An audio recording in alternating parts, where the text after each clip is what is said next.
9. Hebrew History. There never were 12 tribes of the Israelites. Only 3 or 4 tribes settled in Palestine. The Hebrew nation came into being as the result of the union of the so-called Israelites and the Canaanites. And the children of Israel dwelt among the Canaanites, and they took their daughters to be their wives, and gave their daughters to the sons of the Canaanites. The Hebrews never drove the Canaanites out of Palestine, notwithstanding that the priest's record of these things unhesitatingly declared that they did. The Israelitish consciousness took origin in the hill country of Ephraim. The later Jewish consciousness originated in the southern clan of Judah. The Jews, Judahites, always sought to defame and blacken the record of the northern Israelites, Ephraimites. Pretentious Hebrew history begins with Saul's rallying the northern clans to withstand an attack by the Ammonites upon their fellow tribesmen, the Gileadites, east of the Jordan. With an army of a little more than 3,000, he defeated the enemy, and it was this exploit that led the hill tribes to make him king. When the exiled priests rewrote this story, they raised Saul's army to 330,000 and added Judah to the list of tribes participating in the battle. Immediately following the defeat of the Ammonites, Saul was made king by popular election by his troops. No priest or prophet participated in this affair, but the priests later on put it in the record that Saul was crowned king by the prophet Samuel in accordance with divine directions. This they did in order to establish a divine line of descent for David's Judahite kingship. The greatest of all distortions of Jewish history had to do with David. After Saul's victory over the Ammonites, which he ascribed to Yahweh, the Philistines became alarmed and began attacks on the northern clans. David and Saul never could agree. David, with 600 men, entered into a Philistine alliance and marched up the coast to Esdraelon. At Gath, the Philistines ordered David off the field. They feared he might go over to Saul. David retired, the Philistines attacked and defeated Saul. They could not have done this had David been loyal to Israel. David's army was a polyglot assortment of malcontents, being for the most part made up of social misfits and fugitives from justice. Saul's tragic defeat at Gilboa by the Philistines brought Yahweh to a low point among the gods in the eyes of the surrounding Canaanites. Ordinarily, Saul's defeat would have been ascribed to apostasy from Yahweh, but this time the Judahite editors attributed it to ritual errors. They required the tradition of Saul and Samuel as a background for the kingship of David. David, with his small army, made his headquarters at the non-Hebrew city of Hebron. Presently his compatriots proclaimed him king of the new kingdom of Judah. Judah was made up mostly of non-Hebrew elements, Kenites, Calebites, Jebusites, and other Canaanites. They were nomads, herders, and so were devoted to the Hebrew idea of land ownership. They held the ideologies of the desert clans. The difference between sacred and profane history is well illustrated by the 2 differing stories concerning making David king, as they are found in the Old Testament. A part of the secular story of how his immediate followers, his army, made him king was inadvertently left in the record by the priests, who subsequently prepared the lengthy and prosaic account of the sacred history, wherein is depicted how the prophet Samuel, by divine direction, selected David from among his brethren and proceeded formally and by elaborate and solemn ceremonies to anoint him king over the Hebrews, and then to proclaim him Saul's successor. So many times did the priests, after preparing their fictitious narratives of God's miraculous dealings with Israel, fail fully to delete the plain and matter-of-fact statements which already rested in the records. David sought to build himself up politically by first marrying Saul's daughter, then the widow of Nabal the rich Edomite, and then the daughter of Talmai, the king of Geshur. He took 6 wives from the women of Jebus, not to mention Bathsheba, the wife of the Hittite. And it was by such methods and out of such people that David built up the fiction of a divine kingdom of Judah as the successor of the heritage and traditions of the vanishing northern kingdom of Ephraimite Israel. David's cosmopolitan tribe of Judah was more Gentile than Jewish. Nevertheless, the oppressed elders of Ephraim came down and anointed him king of Israel. After a military threat, David then made a compact with the Jebusites and established his capital of the United Kingdom at Jebus, Jerusalem, which was a strong-walled city midway between Judah and Israel. The Philistines were aroused and soon attacked David. After a fierce battle they were defeated, and once more Yahweh was established as the Lord God of hosts. But Yahweh must perforce share some of this glory with the Canaanite gods, for the bulk of David's army was non-Hebrew. And so there appears in your record, overlooked by the Judahite editors, this telltale statement, Yahweh has broken my enemies before me. Therefore he called the name of the place Baal Perazim. And they did this because 80% of David's soldiers were Baalites. David explained Saul's defeat at Gilboa by pointing out that Saul had attacked a Canaanite city, Gibeon, whose people had a peace treaty with the Ephraimites. Because of this, Yahweh forsook him. Even in Saul's time, David had defended the Canaanite city of Keilah against the Philistines, and then he located his capital in a Canaanite city. In keeping with the policy of compromise with the Canaanites, David turned 7 of Saul's descendants over to the Gibeonites to be hanged.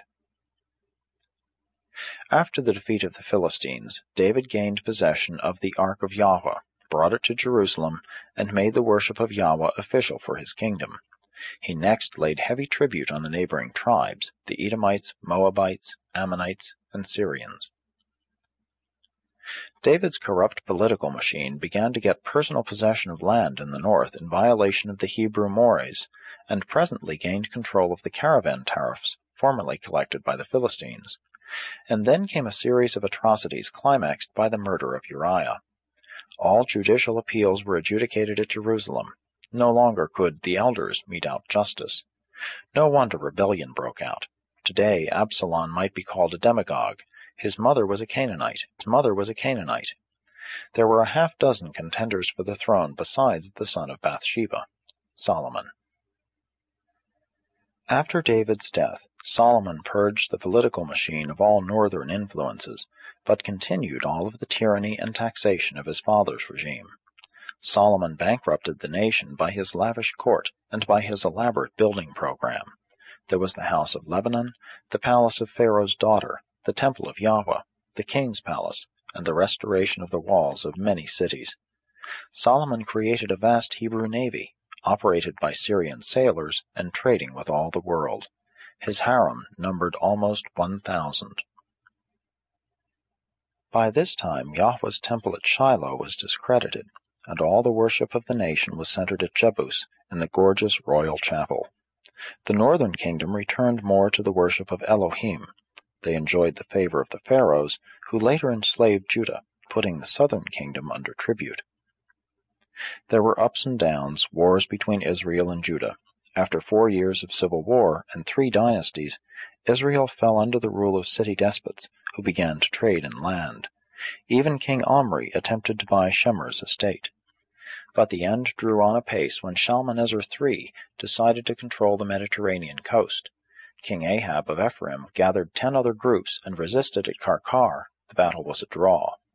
The Assyrian was stopped, but the allies were decimated. This great fight is not even mentioned in the Old Testament.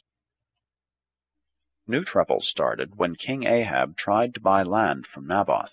His Phoenician wife forged Ahab's name to papers directing that Naboth's land be confiscated on the charge that he had blasphemed the names of Elohim and the king.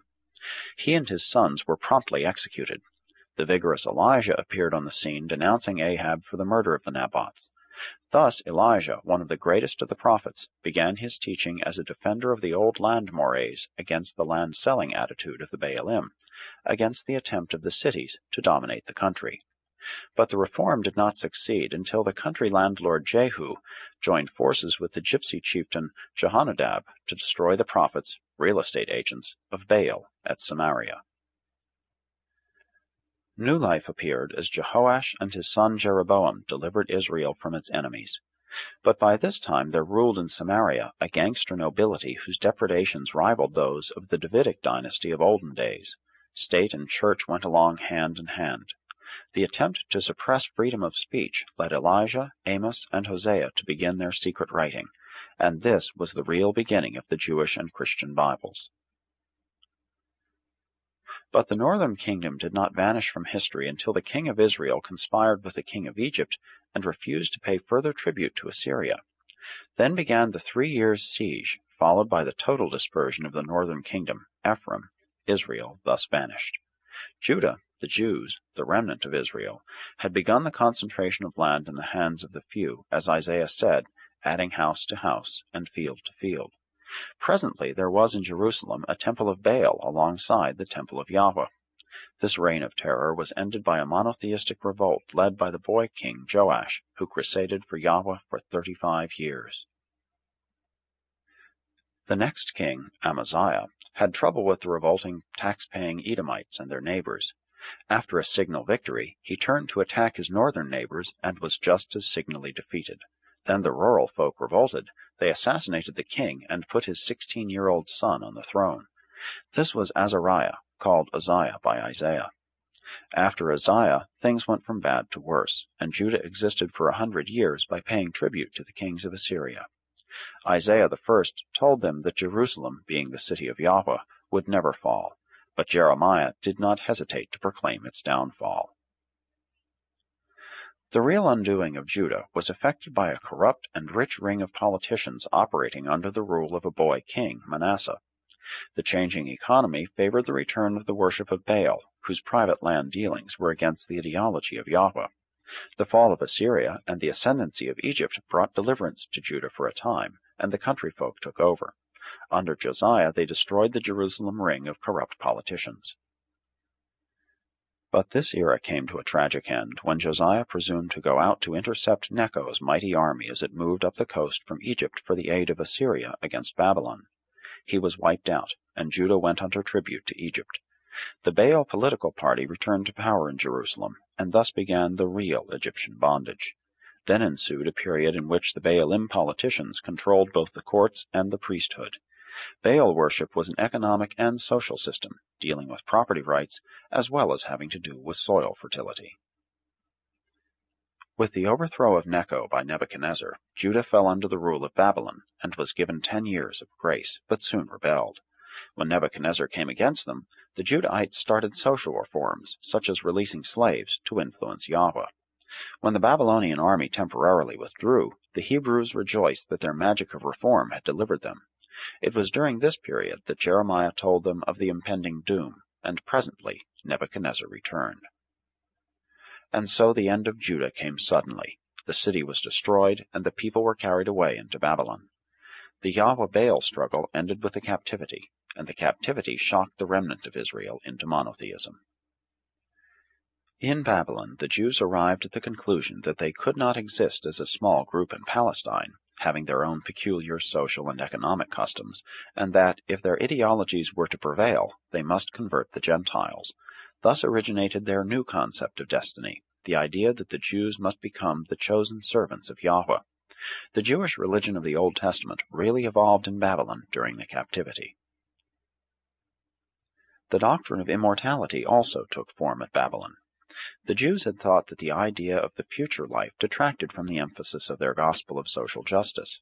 Now, for the first time, theology displaced sociology and economics. Religion was taking shape as a system of human thought and conduct more and more to be separated from politics, sociology, and economics.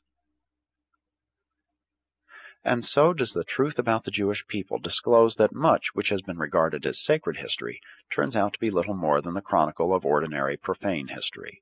Judaism was the soil out of which Christianity grew, but the Jews were not a miraculous people.